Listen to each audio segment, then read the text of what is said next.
आप सभी का स्वागत है माय B21 यूट्यूब चैनल पर। दोस्तों, आज हम पढ़ने वाले हैं आधुनिक विश्व में विद्यालयी शिक्षा। ये क्लास इम्पोर्टेंट होने वाली है BSTC DLED सेकेंड ईयर के स्टूडेंट के लिए। प्रीवियस क्लास में मैंने आपको बताया था कि किस प्रकार आप इसकी वीडियो क्लासेस फ्री भी पढ़ सकते हैं और पैसे देकर भी पढ़ सकते हैं। मैंने आपको ये भी बताया था कि नोट्स आपको किस प्रकार प्राप्त करने हैं, महत्वपूर्ण प्रश्नों की PDF आपको कैसे डाउनलोड करनी है, ये भी मैंने आपको प्रीवियस क्लास में बता दिया था। और पुराने पेपर के इंपॉर्टेंट क्वेश्चन कैसे मिलेंगे, ये भी मैंने आपको प्रीवियस क्लास में बता दिया था।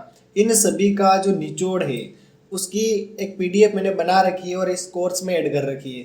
तो आप इस कोर्स को एनरोल जरूर करें। अगर आपको इसके बारे में ज़्यादा जानकारी नहीं है तो ऊपर आई बटन में आपको पूरी प्लेलिस्ट का लिंक मिल जाएगा, उसकी मदद से आप एक बार शुरू से देखें ताकि आपको पता लगेगा कि कैसे आपको वेबसाइट पर रजिस्टर करना है और नोट्स की PDF लेनी है। ठीक है, तो आधुनिक विश्व में विद्यालय शिक्षा जो हमारे सब्जेक्ट है, आज अपन सिलेबस और इंडेक्स डिस्कस करेंगे। ठीक है, तो शुरू करते हैं आज की क्लास को बिना किसी देरी के।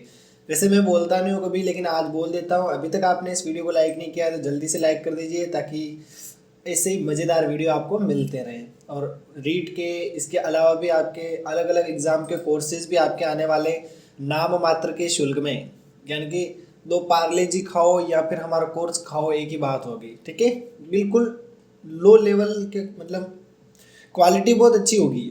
ठीक है, लेकिन फीस बहुत कम होगी। ठीक है, तो आप नोट्स परचेज कर सकते हैं। नोट्स विथ वीडियो क्लासेस आपको मिलने वाले हैं। यस, शुरू करते हैं आज की क्लास को। और आधुनिक विश्व में विद्यालयी शिक्षा स्टूडेंट, ये हमारा थर्ड पेपर होता है BSTC सेकेंड ईयर में। और सबसे पहले हमें सिलेबस देखना जरूरी होता है। कभी भी किसी भी सब्जेक्ट की हम पढ़ाई करते हैं तो सिलेबस हमें सबसे पहले देखना चाहिए।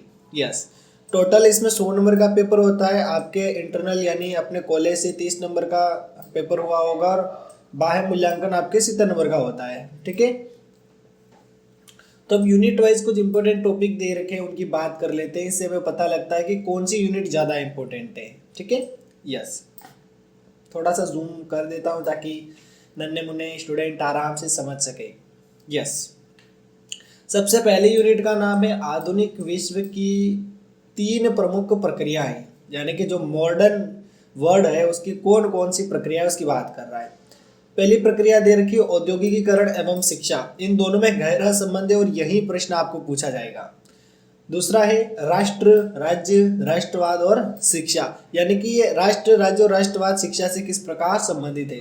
तीसरा मेजर पॉइंट दे रखा है लोकतंत्र एवं शिक्षा, यानी कि लोकतंत्र और शिक्षा दोनों किस प्रकार एक दूसरे से जुड़े हुए हैं। तो तीनों बड़े बड़े प्रश्न भी इन 3 टॉपिक से ही बनते हैं। 12 नंबर का है तो इसमें औद्योगिकरण उत्पादन की पृष्ठभूमि स्वरूप थोड़ा बहुत पूछ सकता है। श्रम और बाजार निर्माण में सार्वजनिक शिक्षा, ये इंपॉर्टेंट टॉपिक बनता है। देखो, आप एग्जामिनर की सोच की अगर अपन देखें तो ऐसे टेक्निकली तार्किक क्षमता वाले प्रश्न ज़्यादा पूछता है। अगला दे रखा है आधुनिक राष्ट्र राज्यों का उदय किस प्रकार हुआ और स्वरूप कैसा है। राष्ट्र राज्यों के निर्माण में सार्वजनिक शिक्षा की क्या भूमिका रही है वो भी इसमें दे रखा है। तीसरा जो हमारा पॉइंट है वो है लोकतंत्र का सिद्धांत और नागरिकों की भूमिका, उनको कौन कौन से अधिकार दे रखे हैं, इसके बारे में भी हमें जानकारी होनी चाहिए या इस टॉपिक को भी हमें देखना पड़ेगा। और अगला भी तो लोकतंत्र में शिक्षा, यानी कि शिक्षा का किस प्रकार लोकतंत्र में एक्सप्लेनेशन किया गया है कि किस प्रकार अपन एजुकेशन स्प्रेड करेंगे लोगों में, ये सारी चीज़ इसमें दे रखी है। अगला दे रखा है लोकतंत्र में शिक्षा के आदर्श। इसका मतलब ये हुआ कि जो अपना लोकतंत्र जो होता है उसमें शिक्षा को किस लेवल का माना गया है और किस प्रकार इसको परिपूर्ण किया गया है, ये सारी बातें आपको देखने को मिलेगी। ठीक है, ये है यूनिट नंबर 1।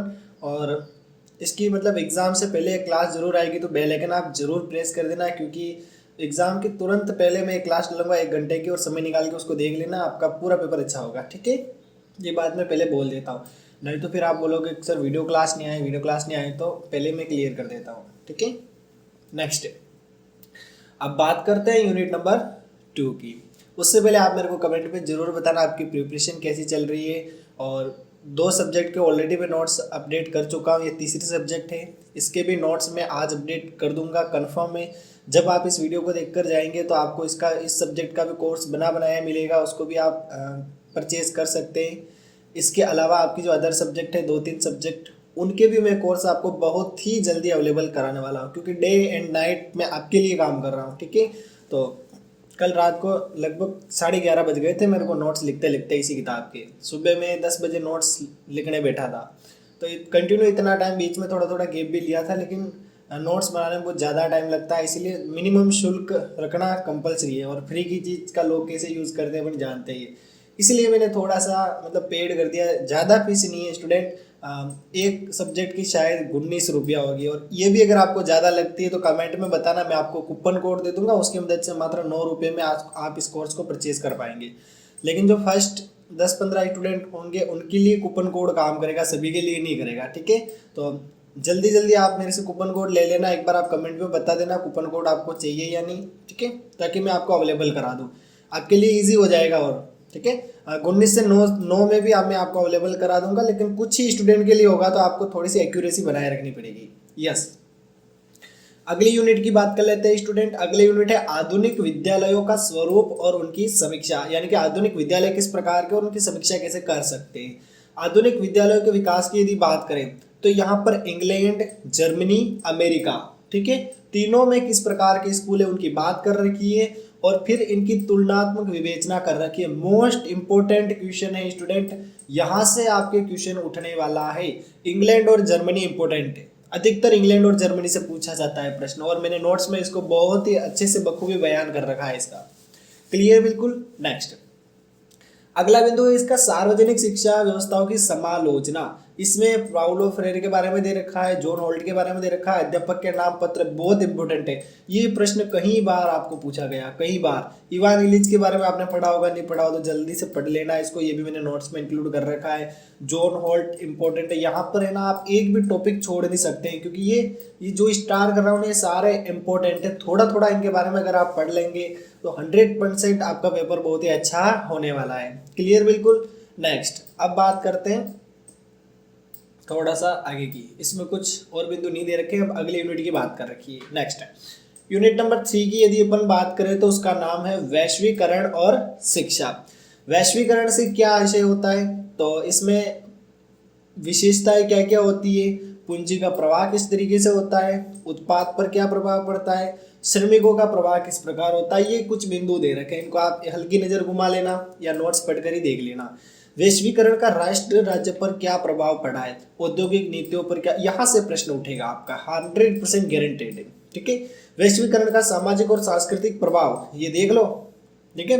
ये 2 टॉपिक मैंने मोस्ट इंपोर्टेंट हाईलाइट कर रखे तुम्हारे लिए। अगर अब तुम अपने स्तर पर पढ़ना चाहो तो पढ़ सकते हो, बाकी 19 रुपये में आपके लिए कोई मायने नहीं रखते हैं अगर आप अच्छे से प्रिपरेशन करते हैं तो। नेक्स्ट, किसानों व असंगठित क्षेत्रों के कामगारों पर वैश्वीकरण का प्रभाव किस प्रकार पड़ा है, और वैश्वीकरण का शिक्षा पर प्रभाव किस प्रकार पड़ा है। कुछ 2 या 3 बिंदु इतने तगड़े ना गाइस, यही आपको एग्जाम में देखने को मिलेंगे, ठीक है।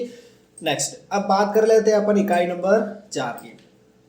वैसे मेरे को कमेंट में बताना आपकी तैयारी कैसी चल रही है। वीडियो क्लासेस तो मैं आपको फ्री दे ही रहा हूँ, जो नोट्स अवेलेबल कराऊंगा ना आपको कोर्स में, उनकी वीडियो क्लासेस में आपको बिल्कुल फ्री में देने वाला हूँ। तो आप इसी यूट्यूब चैनल से जुड़े रहे, अभी तक सब्सक्राइब नहीं किया है तो कर देना, ताकि ऐसे धमाकेदार वीडियो आपको मिलते रहे। स्वतंत्रता के बाद भारत में शिक्षा का विकास किस प्रकार हुआ, 1947 से 1992 तक की बात कर रखी है। यहाँ पर भी बहुत अच्छे अच्छे क्वेश्चन आपके लिए बनते हैं, जैसे उच्च शिक्षा और माध्यमिक शिक्षा आयोग की अपन को समीक्षा करना है। संविधान में शिक्षा का क्या स्वरूप है, आजाद भारत में बुनियादी शिक्षा किस प्रकार दी गई, बुनियादी शिक्षा से पूछा जाता है प्रश्न, ठीक है। विश्वविद्यालय आयोग, इसमें छोटे छोटे क्वेश्चन पूछ सकता है। उच्च शिक्षा आयोग के नाम से इसको जानते हैं, 1948 में आया था ये। और माध्यमिक शिक्षा आयोग, इसको मुदालियर आयोग के नाम से जानते हैं, 1952-53 में ये आया था। अगला है कोठारी आयोग, फर्स्ट ईयर में तो कई प्रश्न पूछे थे, इससे सेकंड ईयर में भी पूछे जाएंगे कोठारी आयोग से संबंधित। राष्ट्रीय विकास के लिए शिक्षा आयोग क्या क्या करता है, इसकी क्या क्या सिफारिशें हैं और क्रियान्वयन किस प्रकार किया जाता है। राष्ट्रीय शिक्षा आयोग की बात करें तो 1964 से 66 के बीच इसकी स्थापना हुई थी, और इन्होंने क्या क्या उद्देश्य लेके अपना जो काम है वो किया था, वो भी अपन देखने वाले हैं। राष्ट्रीय शिक्षा नीति 1968 की बात करें तो इसमें क्या कहा गया था उसकी भी बात करेंगे। क्रियान्वयन की समीक्षा किस प्रकार इनमें काम हुआ और क्या क्या नियम कानून आए वो भी अपन देखेंगे। नेक्स्ट, अगला इसमें दे रखा है 1980 के दशक में शिक्षा की स्थिति क्या थी। नई शिक्षा नीति जो आई 1986, जो अभी तक 2020 तक चल रही थी, अब वापस नहीं आ गई है। धीरे धीरे मतलब 2020 वाली शिक्षा नीति सभी जगह इम्प्लीमेंट हो रही है, लेकिन इस शिक्षा नीति के बारे में भी आपको पता होना चाहिए। यहाँ से प्रश्न 100% पूछेगा। नई शिक्षा नीति से 2020 वाली से तो नहीं पूछेगा, लेकिन 86 वाली से जरूर पूछेगा। 1980 के दशक तक शैक्षिक स्थिति कैसी थी, राष्ट्रीय शिक्षा नीति 1986 को डिटेल में दे रखा है, देखो यहाँ पे। अगला, शिक्षा बिना बोझ के, यशपाल कमेटी का एक बयान था, ठीक है। और इस बयान को भी आपको समझाना पड़ेगा। यशपाल समिति के कौन कौन से सुझाव है उनकी समीक्षा करना भी आपको आना चाहिए, ठीक है। अब अपन बात करते हैं यूनिट नंबर 5 की, भारतीय शिक्षा व्यवस्था की उभरती तस्वीर 1992 के बाद, ठीक है। यूनिट नंबर 5 में क्या दे रखा है, 1992 के बाद एजुकेशन का क्या सिस्टम था, किस प्रकार एजुकेशन बढ़ी, जन जागरूकता आई, सरकार के सहयोग से स्कूल खोले गए और एजुकेशन को स्प्रेड किया गया, ठीक है। तो ये सारी चीज़ें इसमें दे रखी है, थोड़ा थोड़ा इसको भी नज़र घुमाई लेते हैं। अंतर्राष्ट्रीय शैक्षणिक पहल के बारे में यहाँ पे दे रखा है, भारत में शैक्षणिक पहल किस प्रकार हुई, पहला चरण 1991 से 2001 तक चला। जिला प्राथमिक शिक्षा कार्यक्रम, यहाँ से आपका प्रश्न उठेगा, ये स्टार कर रहा हूँ ना, इसी से तुम्हारा पेपर बनेगा, ये बात तुम लिख लेना अभी। और जब पेपर देके आओ तो दोबारा कमेंट में लिखना, ताकि जो नए स्टूडेंट देखे उनको पता रहे कि सर आपने बहुत अच्छे कॉन्सेप्ट बताया, आपकी एक क्लास देखकर गया उसी में पता लग गया कि ये प्रश्न आएंगे। अगर आपने स्टार लगाया उनको मैं पढ़ लेता तो वैसे मेरे 70% तो ऑटोमेटिकली बन जाते। तो पहले से आप इन क्वेश्चन को अच्छे से तैयार कर लेना। अगला जो टॉपिक है वो है वैकल्पिक शिक्षा व्यवस्था और पैरा शिक्षक क्या होते हैं। भारत में शैक्षणिक पहल किस प्रकार हुई, दूसरा चरण जो 2002 से चल रहा है, उसकी भी अपन बात नोट्स में करेंगे। नेक्स्ट, अब अपन बात करते हैं उसी यूनिट में कुछ और टॉपिक दे रखे हैं उनकी। यस, 230 शिक्षा का अधिकार कानून की पृष्ठभूमि एवं विवेचना, यानी कि शिक्षा का अधिकार जो कानून है, किस प्रकार का ये कानून है, कौन कौन से इसमें प्रावधान है, वो भी अपन देखेंगे। सर्व शिक्षा अभियान, यहाँ से प्रश्न 100% उठने वाला है, इसको अच्छे से तैयार कर लेना। सर्व शिक्षा अभियान, राष्ट्रीय माध्यमिक शिक्षा अभियान, इसके बारे में आपको पता होना चाहिए। भारतीय शिक्षा के उभरते मुद्दे, यानी कि आज किस प्रकार शिक्षा का निजीकरण हो रहा है और किस प्रकार स्कूल वालों की रिस्पॉन्सिबिलिटी रहती है स्टूडेंट के प्रति, और बड़े बड़े अधिकारियों को भी यहाँ पे रिस्पॉन्सिबिलिटी रहती है। और आपको भी पता होगा विद्यालय समिति का भी गठन किया जाता है, एसएमसी का, तो उसमें भी बताया जाता है कि कौन कौन उसके मेंबर होते हैं, किस प्रकार विद्यालय की योजनाएं बनाई, वार्षिक योजनाएं सारी एसएमसी डिसाइड करती है। तो ये सारी चीज़ें आपको पता होना चाहिए। शिक्षकों की बदलती परिस्थितियाँ, पहले शिक्षक बोर्ड पे और चौक से पढ़ाते थे, आज के समय डिजिटल बोर्ड आ चुके हैं और डिजिटली जैसे आप हमारा रिलेशन ही देख लीजिए। तो कहने का मतलब किस प्रकार आज माहौल चेंज हो रहा है, तो ये चीज़ आपको पता होनी चाहिए। आप भी खुद भविष्य में टीचर बनेंगे तो आप इन टैग से आपको अपडेट रहना जरूरी है, क्लियर ना। तो ये सारी चीज़ें आपको पता होना चाहिए। देखो मैं कैसे डिजिटली आपको पढ़ा रहा हूँ, वैसे मैं ऑफिशियली कोई टीचर हूँ नहीं, फिर भी मैं एज ए फ्रेंड आप मान सकते हैं, मैं आपको कुछ काम की चीज़ें बता रहा हूँ। आप पास हो गए तो भगवान से मेरी तो यही प्रार्थना है, तो मज़ा आ जाएगा भाई, ठीक है। और मिठाई आप ऑनलाइन खिला सकते हैं, कोई दिक्कत नहीं है, ठीक है। पर परसेंटेज आप 70-80 प्लस ही बनाना, कम मत बनाना, क्योंकि डीएलएड है, ठीक है। शैक्षणिक नवाचार क्या होता है और इसकी पहल से अपन को परिचय करना है। गुजरात में आश्रमशाला, यहाँ से ना बहुत सारे प्रश्न पूछे गए हैं। ये गुजरात में आश्रमशाला है, ठीक है, इसको आप अच्छे से मजबूत कर लेना। MVF हैदराबाद, ठीक है, इसके बारे में आप पढ़ लेना। होशंगाबाद विज्ञान शिक्षण कार्यक्रम, ये भी स्टार कर दो।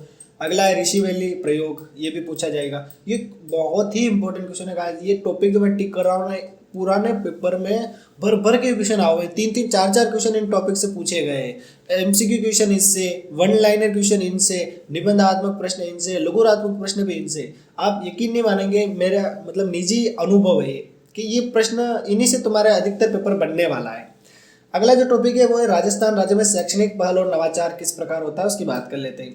राजस्थान में शिक्षाकर्मी परियोजनाएं कौन कौन सी है, लोक जुम्बिश परियोजना कौन कौन सी है, जनशाला कार्यक्रम कैसे होते हैं, लहर कार्यक्रम किस प्रकार चला, दूसरा दशक परियोजना। तो यहाँ पे एक लहर कार्यक्रम, जनशाला कार्यक्रम, लोक जुम्बिश परियोजना, ये 3 आप पढ़ लेना है, ठीक है। दूसरा दशक भी आप थोड़ा बहुत देख सकते हैं, कोई दिक्कत नहीं है, क्या पता प्रश्न दे दे। अगली जो अपने अंतिम यूनिट है वो है गुणवत्तापूर्ण शिक्षा देना और शैक्षणिक आंकड़ों का महत्व जानना। आंकड़े का महत्व क्या होता है, आंकड़ों के प्रकार कौन कौन से होती है, उनके संकलन है तो कौन कौन सी विधियों का प्रयोग किया जाता है, मानचित्र के माध्यम से दिखाना, दंड आरेख बनाना, पाई डायग्राम बनाना, सारणी द्वारा विश्लेषण करना, तो ये भी आपको पता होना चाहिए, ठीक है। यस, मेरे हिसाब से मैंने आपका जो पूरा सिलेबस है एक बार आपके आंखों के सामने से गुजार दिया है। अब कुछ क्वेश्चन देखते हैं, जिसे मैंने बोला ना कि इनमें से पुराने पेपर में क्वेश्चन आए हुए हैं, तो आप देखना। अब अपन इंडेक्स देखते हैं कि अपन क्या क्या पढ़ेंगे कोर्स में, तो उसके इंडेक्स में आपके सामने लेके आया हूँ। कुछ इंपॉर्टेंट प्रश्न है, हमको साथ साथ टिक करते जाएंगे और पढ़ते जाएंगे। क्वेश्चन नंबर 1 है, आधुनिक विश्व की शिक्षा में औद्योगिकीकरण महत्वपूर्ण स्थान रखता है। इस कथन के संदर्भ में औद्योगिकीकरण व शिक्षा के मध्य संबंध बताएं। देखो सीधी सी बात है, अगर किसी व्यक्ति को एजुकेटेड कोई भी आदमी होगा, कोई पढ़ा लिखा आदमी होगा और उसको अपन इंडस्ट्री में लगा रहे तो बहुत अच्छा काम करेगा, टाइम पे आएगा, टाइम पे जाएगा और ज़्यादा किचकिच भी नहीं करेगा। और किसी अनपढ़ को लगा दिया तो सारा दिमाग खा जाएगा वो। तो ये कॉन्सेप्ट यहाँ पे आपको लिखना है, कोई दिक्कत नहीं है, कभी गलत नहीं आएगा, आराम से लिख सकते हैं। तो कहने का मतलब ये कि शिक्षा से औद्योगिकीकरण में अपडेट हुआ है, औद्योगिकीकरण बढ़ा है, औद्योगिकीकरण का विकास हुआ है, ठीक है। और सैलरी पैसा भी मजदूर वैसे ही लेता है, ठीक है। नेक्स्ट, इसी प्रश्न को देख लो, एक तरीके से और पूछा गया है, ठीक है। अगला प्रश्न है, औद्योगिक उत्पादन की प्रक्रिया के बारे में आप क्या जानते हैं, इसके आधार पर औद्योगिक उत्पादन का स्वरूप बताइए। औद्योगिक उत्पादन की प्रक्रिया कुछ नहीं है, मतलब उद्योगों से संबंधित है, किस प्रकार प्रोडक्शन किया जाता है उसके बारे में बोल रहा है। और औद्योगिकरण का स्वरूप भी आप बड़े आराम से बता सकते हैं, 2017 में यह प्रश्न पूछा गया था। राष्ट्रवाद से आप क्या समझते हैं, राष्ट्रवाद के निर्माण हेतु सार्वजनिक शिक्षा के प्रतिरूप को समझाइए। राष्ट्र प्रेम की भावना जागृत करने हेतु आप विद्यालय में कौन कौन सी गतिविधियों का आयोजन करेंगे। देश से संबंधित गतिविधियां, राष्ट्रीय प्रोग्राम, राष्ट्रीय पर्व मनाना, इसके अलावा 15 अगस्त, 26 जनवरी, बहुत से ऐसे पर्व होते हैं जो मनाए जाते हैं, विभिन्न प्रकार की जयंतियां मनाना, इसमें आप विभिन्न प्रकार की प्रतियोगिता करना। और राष्ट्रवाद में सार्वजनिक शिक्षा की बात करें तो एक ऐसा सिलेबस तैयार करना जो पूरे राष्ट्र को एकता के सूत्र में बांधे, तो इसके लिए ये चीज़ बहुत ज़्यादा जरूरी है। नेक्स्ट, अब इस प्रश्न को इसने एक दो और तरीके से, तीन तरीके से पूछा गया है, तो आप आंसर एक ही है, प्रश्न को चार तरीके से इसने पूछ लिया, 1 2 3 4। तो आपको क्या करना है, आंसर को अच्छे से पढ़ लेना है, समझ लेना है, ताकि बार बार इसी ये मतलब मुश्किल आपके नहीं आए, ठीक है। नेक्स्ट, अगली बात कर लेते हैं। अगला प्रश्न है, लोकतंत्र में शिक्षा को व शिक्षा लोकतंत्र को प्रभावित करती है। बिल्कुल सही बात है, इस कथन से सहमत है, हमें तो सहमत हो, आप एक नहीं, एक कमेंट में बताना। देखो, लोकतंत्र शिक्षा को व शिक्षा लोकतंत्र को बिल्कुल प्रभावित करती है। यानी कि आज का जो लोकतंत्र है उसमें शिक्षा का बहुत महत्व है। लोकतंत्र के कारण ही आज शिक्षा का इतना प्रचार प्रसार हुआ है, क्योंकि लोकतंत्र जब बना था, अपने जो संविधान बना था, उसमें शिक्षा को एक अच्छा महत्व दिया गया था और उसके लिए ही बहुत सारे प्रयास भी किए गए थे और विभिन्न प्रकार के आयोग अस्तित्व में आए और उनके अनुसार ये सारी प्रोसेसेस हुई थी। तो इस तरीके से आप समझा सकते हैं, एजुकेटेड आदमी होता है तो वो अपना प्रतिनिधि भी बड़ा सोच समझ के सेलेक्ट करता है, और जो पढ़ा लिखा नहीं होता है वो ऐसे ही हाँ भाई ठीक है, तो ठीक वाला नहीं चलता है। आज आज बोलते हैं ना कि जनता पागल नहीं है, जनता होशियार हो गई, तो वो वाली बात है, ठीक है। नेक्स्ट, अगले प्रश्न की बात करें। अगला प्रश्न है, लोकतंत्र के मूल सिद्धांत क्या है, लोकतांत्रिक शिक्षा के स्वरूप को निरूपित कीजिए। कर सकते हैं, कोई दिक्कत नहीं है, ठीक है, बता सकते हैं इसका। वैसे नोट्स में मैंने डिटेल बता रखी है, और वैसे आपके एग्जाम से पहले क्लास में मैं और लेने वाला हूँ, तो आपको अभी कोई दिक्कत आनी नहीं चाहिए, ठीक है। लोकतंत्र के क्या गुण है, लोकतंत्र में मतदाता का, ये एक प्रश्न को 10 तरीके से पूछा गया है, इसकी बात अपन करेंगे ही नहीं, ठीक है।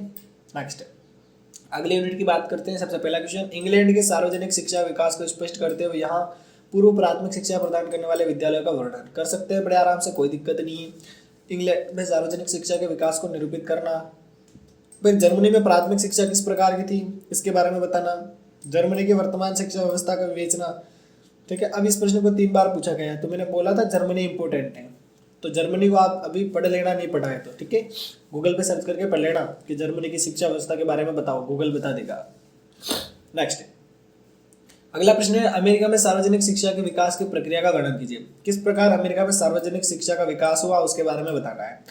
अमेरिकन आदिवासियों की शिक्षा व्यवस्था किस प्रकार हुआ, उनके उद्देश्यों की योजना करें। इसमें यूरोपियन आ गए थे और उन्होंने उनके संस्कारों संस्कृतियों को नष्ट कर दिया था। ये सारी चीज़ें यहाँ पे अपन को देखने को मिलती है, ठीक है।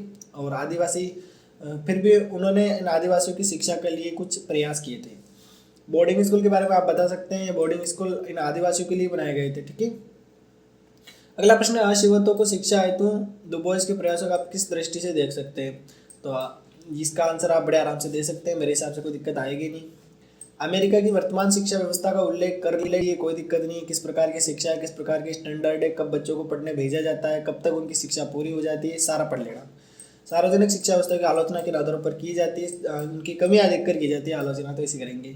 नेक्स्ट, अमेरिका की वर्तमान शिक्षा व्यवस्था का उल्लेख कर सकते हैं, कोई दिक्कत नहीं है। किस प्रकार की शिक्षा, अभी एक क्वेश्चन अभी ऊपर आया था, दोबारा यहाँ दे दिया है। अगला है जॉन होल्ट के शिक्षा संबंधी विचारों की वर्तमान प्रासंगिकता पर अपने विचार प्रस्तुत कीजिए। बिल्कुल सही बात है, मैंने अभी आपको बताया था जॉन होल्ट से संबंधित प्रश्न पूछा जाएगा।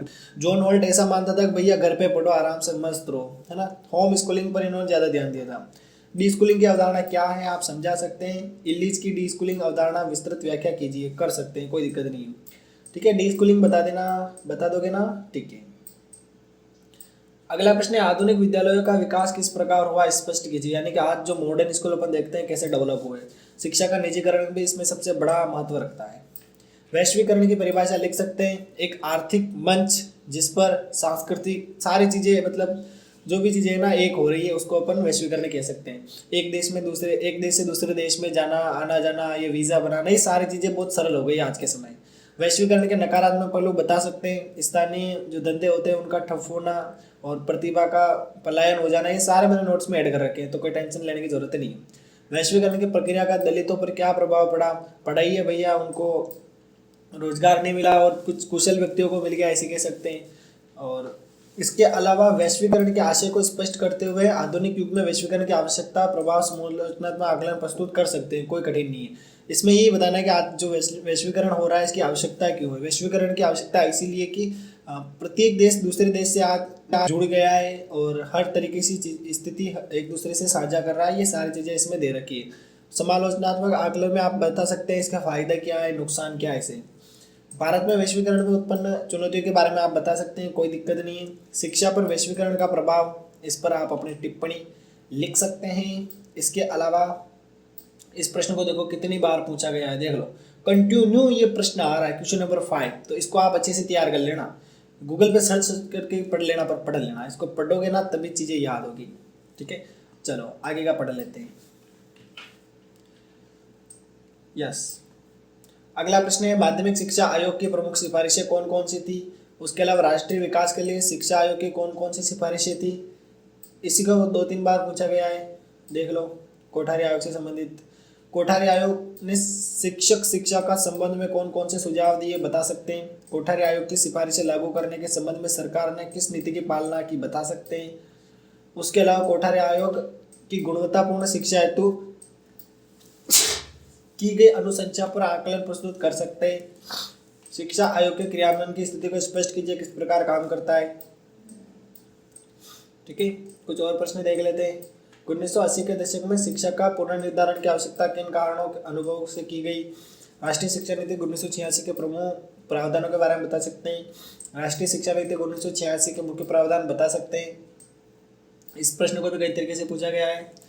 यशपाल समिति 1992 में अपनी रिपोर्टों के आधार पर क्या क्या बताया कि किस प्रकार शिक्षा बिना बोझ के, क्या क्या सिफारिशें थी इनकी, ये भी आप अच्छे से तैयार कर लेना। यशपाल समिति से प्रश्न पूछा जा सकता है, ऑलरेडी स्टार्ट कर लेता हूँ। राष्ट्रीय शिक्षा नीति से प्रश्न पूछा जा सकता है। इन टॉपिक को आप कहीं पर भी और कैसे भी पढ़ लेना। ठीक है, नेक्स्ट, प्रो यशपाल कमेटी के सुझावों से आप वर्तमान में कितना आवश्यक उपयोगी मानते हैं, तो आज के समय में परिप्रेक्ष्य में आप तुलना करके बता सकते हैं। ठीक है, पहले उसके लिए आपको यशपाल समिति पहले पढ़नी पड़ेगी, बाकी नहीं बता पाएंगे। ठीक है, क्योंकि यशपाल समिति को पढ़ेंगे तो आप बता पाएंगे। अगले यूनिट पर आ जाते हैं। अगले यूनिट है भारतीय शिक्षा व्यवस्था में उभरती तस्वीर 1992 के बाद। इसमें आप जिला प्राथमिक शिक्षा परियोजना के बारे में बता सकते हैं। ठीक है, इस बात को और 2 तरीके से पूछा गया है। अगला प्रश्न दे रखा है वैकल्पिक शिक्षा व्यवस्था क्या है, उन बच्चों के लिए जो स्कूल नहीं जा पाते। ठीक है, और जो स्कूल से पिछड़ गए उनके लिए ब्रिज कोर्स भी अवेलेबल करवाए गए हैं ताकि शिक्षा की मुख्य धारा से जुड़ सके, ये बात आप लिख सकते हैं इसमें। शिक्षा का अधिकार कानून 2009 किस प्रकार बना, इसकी विवेचना करना। निःशुल्क और अनिवार्य शिक्षा का कानून किस प्रकार बना, प्रमुख प्रावधानों के बारे में बताना है। ठीक है, सर्व शिक्षा अभियान क्या है, गतिविधियों क्रियाकलाप बताइए। ये ऐसे टॉपिक है ना गाइस, यहाँ से हर साल मतलब पेपर बनता है, पेपर ही यहीं से बनता है पूरा, आप फालतू का कुछ पढ़ के मत जाना। ठीक है, जो मैं बता रहा हूँ उसको आप पहले प्रायोरिटी देना, फिर आप सेकंड में वो पढ़ना है तो पढ़ लें। राष्ट्रीय माध्यमिक शिक्षा कब और क्यों प्रारंभ हुआ, इसके बारे में भी आप बता सकते हैं। भारतीय शिक्षा व्यवस्था के संदर्भ में शिक्षकों को बदलती परिस्थितियों पर अपने विचार प्रकट कर सकते हैं। स्वतंत्रता पूर्व व वैश्वीकरण के दौर में शिक्षक की परिस्थितियों पर क्या परिवर्तन आए, बता सकते हैं। विद्यालय तथा समुदाय के सहयोग की आवश्यकता, बिल्कुल दोनों एक दूसरे के पूरक है, विद्यालय और समुदाय। ठीक है, ये भी इंपॉर्टेंट है, इसको भी आप स्टार कर दें, क्या पता आठ टपके। नेक्स्ट अगला प्रश्न है, शैक्षणिक नवाचार के अंतर्गत गुजरात के आश्रमशालाओं के बारे में बताना ही पड़ेगा। ठीक है, इसके बारे में आप थोड़ा बहुत पढ़ लेना अच्छे से। ठीक है, कुछ क्वेश्चन जो मैं आपको बता रहा हूँ उनको आप पढ़ लेना, कहीं से भी पढ़ लेना, कोर्स ले सकते हैं, वहाँ पर भी आपको इनके आंसर मिल जाएंगे। उसके अलावा आप गूगल पर भी सर्च कर सकते हैं, हमारी प्लेलिस्ट भी देख सकते हैं। मैं एक वीडियो लेके आऊँगा इन सारे आंसर का, क्वेश्चन के आंसर का। ठीक है, शैक्षणिक नवाचार से क्या अभिप्राय है, बिल्कुल इंपॉर्टेंट क्वेश्चन है गाइस, इतना से तो पढ़े लेना शैक्षणिक नवाचार क्या होता है। ठीक है, चल रही शिक्षा व्यवस्था में बदलाव करना या उसमें पूरी तरीके से उस चीज़ को बदल के रख देना। ठीक है, ये होता है। एमबी फाउंडेशन के बारे में आप बता सकते हैं, इसके उद्देश्य क्या है, शैक्षणिक नवाचार से संबंधित है। ठीक है, होविशिका की मुख्य गतिविधियों का उल्लेख करते हुए प्रमुख विशेषताओं का वर्णन कर सकते हैं। शिक्षा कर्मी परियोजना क्या है, इसके बारे में भी आप बता सकते हैं। उसके अलावा अगला प्रश्न दे रखा है, राजस्थान में शिक्षा कर्मी योजना क्रियान्वित प्रक्रिया का वर्णन कर सकते हैं। लोग जो भी इस परियोजना के बारे में बता सकते हैं। और ठीक है, बस यही कुछ चीज़ें दे रखी है, इधर देख लेते हैं और क्या है। यस, जनशाला कार्यक्रम मोस्ट इंपोर्टेंट क्वेश्चन है, यहाँ से कई बार प्रश्न पूछे गए। जनशाला कार्यक्रम से प्रमुख चरणों के बारे में बताना। जनशाला कार्यक्रम से आप क्या समझते हैं। लहर कार्यक्रम के उद्देश्य छोटे बच्चों से रिलेटेड। ठीक है, उनकी 100% उपस्थिति निर्धारित करना और स्कूल में रोके रखना, ये चीज़ें कुछ इसमें दे रखी है। राजस्थान में चलाए गए लहर कार्यक्रम से आप क्या समझते हैं, लहर कार्यक्रम के क्या उद्देश्य है और इसकी योजना से सारी चीज़ें आप समझा सकते हैं। दूसरा दशक परियोजना की पृष्ठभूमि का उल्लेख करते हुए उद्देश्यों का वर्णन आप कर सकते हैं, कोई दिक्कत नहीं। ठीक है, दूसरा दशक आया ना, एक छोटा सा प्रश्न आया है, बाकी लहर कार्यक्रम से ज़्यादा पूछा गया है। यूनिट नंबर 7 है, गुणवत्ता शिक्षा में शैक्षणिक आंकड़ों का महत्व। देख लेते हैं। सबसे पहला प्रश्न, चित्र के माध्यम से आंकड़ों का विश्लेषण किस प्रकार करते हैं, ये आपको समझाना आना चाहिए। आंकड़ों के विश्लेषण हेतु कौन कौन सी विधियां प्रयुक्त करते हैं, मोस्ट इंपोर्टेंट क्वेश्चन आएगा यहाँ से प्रश्न, इसको आप तैयार कर लेना। 18 में आया था, वापस 24 में आएगा। ठीक है, यानी कि 2023 का पेपर है, उसमें आएगा। ठीक है, और यहाँ पर क्या देखा है, देख लो, कुछ तालिका दे रखी है, जनगणना के बारे में बता रखा है। ठीक है भैया, हम समझ गए आपकी बात को। अब बोल रहा है कि 5 राज्यों की साक्षरता दर का दंड आलेख बना सकते हैं। दंड आलेख कैसे बनाते हैं, देखो ऐसे अपन एक लाइन खींचेंगे, उसके अलावा इधर नीचे की ओर अपन क्या लिखेंगे मैं बता देता हूँ। 2011 में सबसे पहले यहाँ पे लिखेंगे पुरुष महिला और टोटलिंग भी अपन ऐसे कर सकते हैं। फिर राजस्थान का देख लेंगे, मतलब नंबरिंग 1 से 100 तक घोषित कर लेंगे, 10 20 30 40 ऐसे लिख सकते हैं, कोई दिक्कत नहीं है। उसके अकॉर्डिंग अपन ऐसे बना देंगे। सबसे पहले अपन टोटल का बनाएंगे, फिर इसी के साथ महिला का बनाएंगे और उसके बाद पुरुष का बना सकते हैं। ठीक है, इसे तो ये ग्राफ बन गया। ठीक है, ये एक बना है ना, ये राजस्थान का। फिर असम का भी ऐसे आगे बना सकते हैं अपन। ठीक है, ये असम का टोटल हो गया और उसके अलावा ये पुरुष का हो गया, पुरुष का थोड़ा सा बढ़ा जाएगा और महिला का ऐसे छोटा जाएगा ये। तो इस तरीके से आप ये ग्राफ भी बना सकते हैं। ये 3 को दिखा रहा है, ये 3 को दिखा रहा है, ऐसे दंड डालेगा आप बना सकते हैं, कोई दिक्कत नहीं। अगला प्रश्न दे रखा है, एक जिला शिक्षा एवं डाइट संस्थान के द्वितीय वर्ष सेवा पूर्व परीक्षा परिणाम निम्नलिखित है। ठीक है, वृत्त आरेख के द्वारा दिखाना है। ठीक है, दिखा सकते हैं। इसे गोल डायग्राम बनाना है और उसकी मदद से ऐसे आपको ये कर लेना है, ये ऐसे आप दिखा सकते हैं, जितना चाहे उतना दिखा सकते हैं। ठीक है, 360 के इंक्लूडिंग दिखाना रहता है। ठीक है, परसेंटेज निकाल के भी आप दिखा सकते हैं। दंड आरेख के माध्यम से आंकड़ों का विश्लेषण किस प्रकार किया जाता है, ये भी आप समझा सकते हैं। आंकड़ों को सारणीबद्ध किस प्रकार किया जाता है, ये भी आप समझा सकते हैं। एक उत्तम सारणी के अच्छे गुण बता सकते हैं। इसी के साथ सारे इंपॉर्टेंट टॉपिक जो थे, क्वेश्चन जो थे, वो समाप्त हो चुके हैं। अब अपन बात कर लेते हैं कोर्स के बारे में। अभी हमने जितने भी टॉपिक पढ़े, जितने भी क्वेश्चंस पढ़े, वो सारे अगर आपको सिर्फ 1 PDF में चाहिए, एक PDF में, तो आपको करना कुछ नहीं है, सिर्फ 19 रुपये खर्च करने हैं। कितने रुपये? 19 रुपये। आपको इस किताब के सारे नोट्स मिल जाएंगे, PDF मिल जाएगी, वीडियो क्लास मिल जाएगी, प्रीवियस ईयर के पेपर के इंक्लूडेड क्वेश्चन मिल जाएंगे, गेस्ट पेपर मिल जाएगा और अच्छे भी ज़्यादा अच्छा स्टडी मटेरियल आपको मिलने वाला है। कितने रुपये में? मात्र 19 रुपये में। ये कोई ज़्यादा प्राइस ये नहीं, मेरे को तो कम ही लगती है। फिर भी आपको ज़्यादा लग रही है तो मैंने बोला है आप कमेंट में बता देना। शुरू के कुछ स्टूडेंट को मैं कूपन कोड दे दूंगा, उसकी मदद से वो मात्र 9 रुपये में भी इस कोर्स को परचेज कर पाएंगे। ठीक है, तो आप अपने फ्रेंड्स तक भी ये मुहिम पहुँचाएं। हमारी वेबसाइट, ऑफिशियल वेबसाइट ये है। इस वेबसाइट पर आप जाएं और हम वहाँ पे बॉटम सेक्शन में आपको शॉप का ऑप्शन मिलेगा, वहाँ से आप डायरेक्टली परचेज कर सकते हैं। ऑनलाइन पेमेंट वहीं से हो जाएगा, आपको किसी को भेजने की मतलब गूगल पे, फ़ोन पे किसी को पर्सनली करने की ज़रूरत नहीं है। वेबसाइट से ही आपको कोर्स मिल जाएगा। ठीक है, अगर आपको कोई दिक्कत आ रही है तो आप इस वेबसाइट पर जाकर व्हाट्सअप का ऐसे वहाँ ऑप्शन मिलेगा, उस व्हाट्सएप पर जाएंगे तो वहाँ से आप हमसे कम्युनिकेट भी हो पाएंगे। ठीक है, तो ये मैंने आपको बता दिया है कोर्स किस प्रकार लेना है, इंपॉर्टेंट टॉपिक भी बता दिए, इंपॉर्टेंट क्वेश्चन भी बता दिए। इसके अलावा आपकी कोई क्वेरी है तो आप कमेंट में ज़रूर डालना। यहीं तक थी आज की वीडियो, मिलते हैं किसी नेक्स्ट वीडियो में, तब तक के लिए बाय। जय हिंद, जय भारत।